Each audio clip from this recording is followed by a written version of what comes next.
राम राम जी मेरे दोस्तों। जय रामराज आह्वान मिशन। आओ चलो चलते हैं रामराज की यात्रा पर और अपनी रामराज की यात्रा को सिद्ध करने का प्रयास करते हैं। आज चर्चा करते हैं बहुत सी रामपन की, राम बातों की, जो हमारी रामपन की बुक पार्ट 16 के पेज नंबर 42 पर लिखा है। पॉइंट वाइज हम इसको समझते हैं कि क्या बातें हैं, कैसा अगर हम करें तो हमारे जीवन में राम और रामराज उतरने लगें। दंड देने का अधिकार साधु बुद्धि को ही होना चाहिए, सांसारिक बुद्धि को नहीं।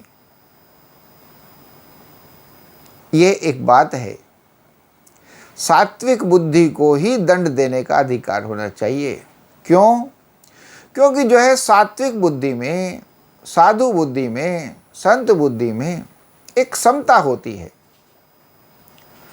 वो किसी से प्रभावित नहीं होते, ना बुरे स्वभाव से ना अच्छे स्वभाव से।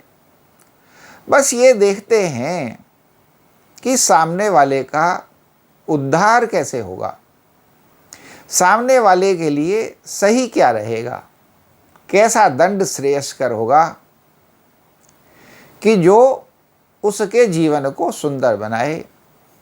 तो इसके लिए आवश्यक है ऐसी व्यवस्था का करना कि जो दंड है वो संतों के हाथों में हो, साधु बुद्धि के हाथों में हो, सांसारिक बुद्धि में नहीं। क्योंकि जो सांसारिक बुद्धि है उसमें बहुत से द्वेष भाव, बहुत सी असमानताएं, विषमताएं,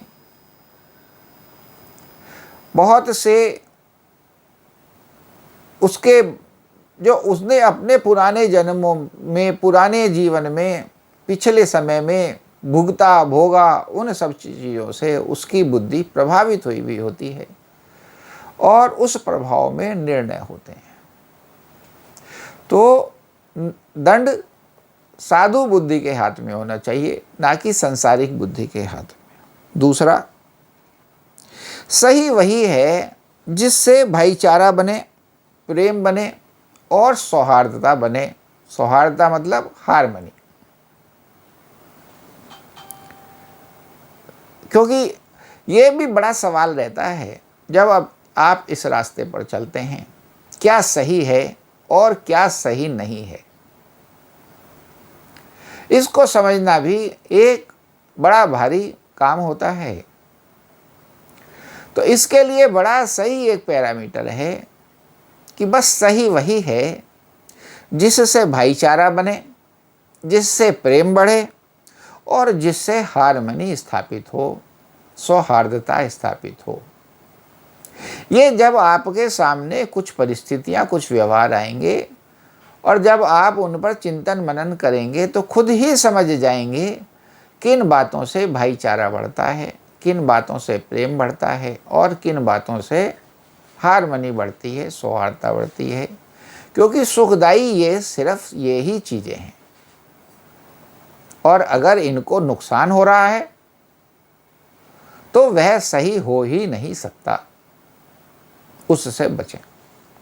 तीसरा, क्रोध ऐसा हो जिसमें नफरत ना हो, द्वेष ना हो।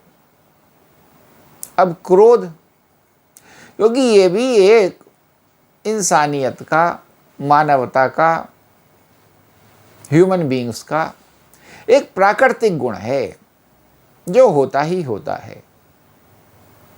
बस क्रोध को सद्क्रोध बनाना है, एक अच्छा वाला क्रोध, नुकसानदायी क्रोध नहीं, अच्छा वाला क्रोध, सुख देने वाला, फायदा पहुंचाने वाला। तो अब इसका क्या क्राइटेरिया है, क्या पैरामीटर है? बस यही कि आपके क्रोध में नफरत नहीं होनी चाहिए। क्रोध तो हो, कोई बात नहीं, क्योंकि अगर क्रोध की बात है तो क्रोध तो होगा ही, मगर उस क्रोध में नफरत नहीं होनी चाहिए। बस क्रोध किया, बात खत्म। और फिर क्रोध करके लगा कुछ ज़्यादा हो गया तो आप पछतावा भी कर लें उसका, मगर उसमें नफ़रत और द्वेष नहीं होनी चाहिए कि अब किसी पे क्रोध आ गया तो बस अब तो उससे ना तू मेरा ना मैं तेरा, ऐसा कोई द्वेष, ऐसी किसी के प्रति भी नफ़रत आपके मन में कभी नहीं पलनी चाहिए।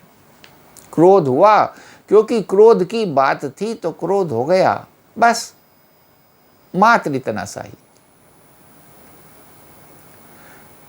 यही है सद्क्रोध, अपने क्रोध को एक अच्छा क्रोध बनाना, एक सच्चा क्रोध बनाना, एक प्रेम भरा, एक बड़प्पन वाला क्रोध बनाना। फिर क्षमाशीलता। अब एक गुण है क्षमाशीलता, जो कि बड़ा महत्वपूर्ण है।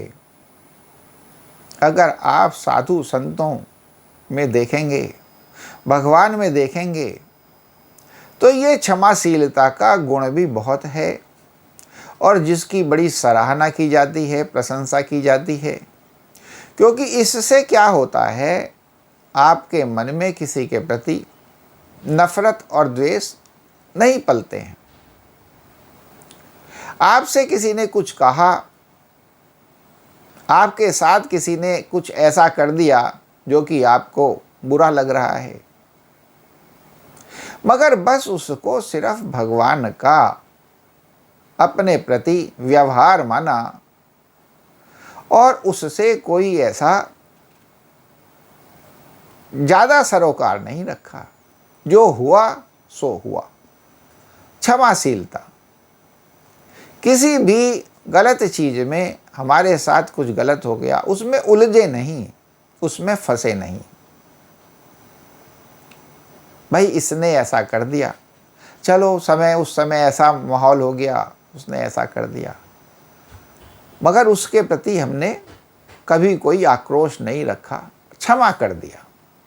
तो ये जो क्षमाशीलता है, ये आपको बड़ी शांति और आपके जीवन को बड़ा आसान, आपके जीवन में आने वाले 50 कलेशों से बचा लेता है और मान भी बढ़ाता है, आप में बड़प्पन बढ़ाता है, आपका मान बढ़ाता है। अगर आप छोटी छोटी या बड़ी बड़ी बातों में उलझते नहीं हैं और क्षमा करके आगे चल देते हैं, तो इससे आपके जीवन में ही शांति आती है, इससे आप ही को सुकून रहता है।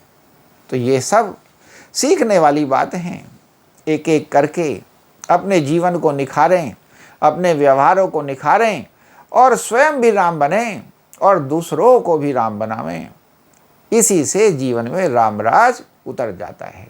आओ मेरे दोस्तों, राम राज की यात्रा में आगे बढ़ें और राम राज को सिद्ध करें। और इन वीडियो को ज़्यादा से ज़्यादा लाइक, शेयर, सब्सक्राइब करें, कमेंट करें, इन पे चिंतन मनन करें, ताकि ये आपके मन में रम जावें और आप राम जैसे हो जावें। जय श्री राम।